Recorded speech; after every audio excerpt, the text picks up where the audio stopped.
Team you are higher on right now after spring practice. Man, people are going to think I'm crazy for saying it. I'm going to go. I'm going to bite. They're going to hook me again. I could be wrong.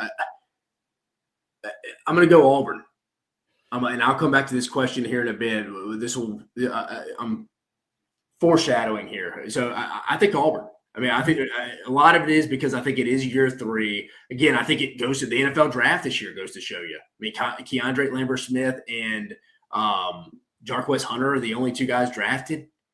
I mean, what are we doing? I mean, it goes to show you it's a combination of what Gus Malzahn was doing on the back end, how many misses they had, and Brian Harsin. That's who you got to give the blame to. But I think Hugh Freeze and them have brought in a lot of really, really good players. I mean, multiple times. I mean, I heard Keyron Crawford, the Arkansas State transfer, who was on the roster last year. They expect big things out of him this year from talking to them over there. I think the defense overall is going to be very improved. They could have 2 of the best corners in the entire league, entire country. I mean, again, Jackson Arnold can get rolling. They should be pretty good. We know they got at the skill spot. I think the schedule's pretty beneficial. That first Friday game against Baylor, we ranked our top 3 games. That is a very underrated game. I'm fired up on a Friday night to open up. That is an awesome game. And again, Bear, it's their season. It's their schedule from last year. A lot of winnable games. I thought they would win 8 games last year.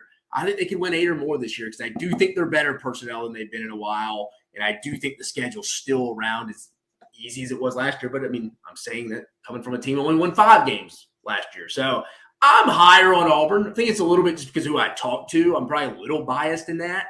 But I don't know. I do think they've raised the floor, and I do think the schedule – we talk about Tennessee's schedule a lot. I think the schedule is why I'm also high on this as well.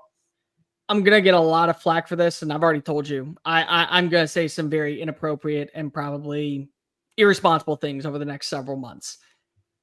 I think Oklahoma has a shot to get to 9 wins. I am very, very high on the fact that this offense is going to be a night and day difference from what we saw in 2024. Have the quarterback that's already got a relationship with the offense coordinator and quarterbacks coach. And then you talk about what you brought in with a guy in Jaden Ott. Jaden Ott is the perfect fit for Ben Arbuckle's offense. That is just going to be like putting the cherry on top of the best Sunday that you've ever had. Because if he adds so much value, not just as a runner, but also as a receiving threat, I think that the offensive line is going to be a lot better simply because of it can't get much worse. You have a full year of a lot of these players being in Bill Beatonbow's system. You went out and you brought in Michael Fasusi. You went out and you brought in the other 4-star offensive tackle. You went and you brought out the Stanford kid as a backup who, if you have to start in a pinch, you feel pretty content with him. And then you're asking me right now to not trust a version of Brent Venables' defense to take the next step forward. Their schedule's tough. They may miss the college football playoff. They may go 9-3 and miss the college football playoff. But I want you to also remember, every schedule is built different. It's like a snowflake. You're never going to see 2 of the exact same. The way that Oklahoma to go 9-3, for a lot of other teams, Dave, that's an 11-1 season. You lose 3 games, and depending on how you lose 3 games, you may end up being a team that puts yourself in the prime position to probably be one of those conversationalists. Hey, if we have to throw a 9-3 team in here for the college football playoff as the 12th seed, did Oklahoma do enough? Because their resume is going to speak volume for the losses that they have and the wins that they have. They're not at Texas level. They're not at Georgia's level. I wouldn't even say they're at Alabama's level, or you could probably throw in maybe even a Florida or South Carolina. But they are going to be better offensively. And their defense is still the defense that we saw for years underneath Brent Venables.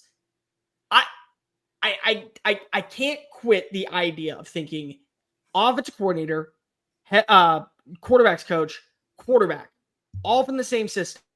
And then literally every other move that you made, especially once Jim Nagy got there, to pay for David Stone to stick around for another year, to bring in a Jaden Ott, to go after some wide receivers. Now, I don't think that they're done. I think that they're going to at least add 1 or 2 more guys in the portal before everything is closed.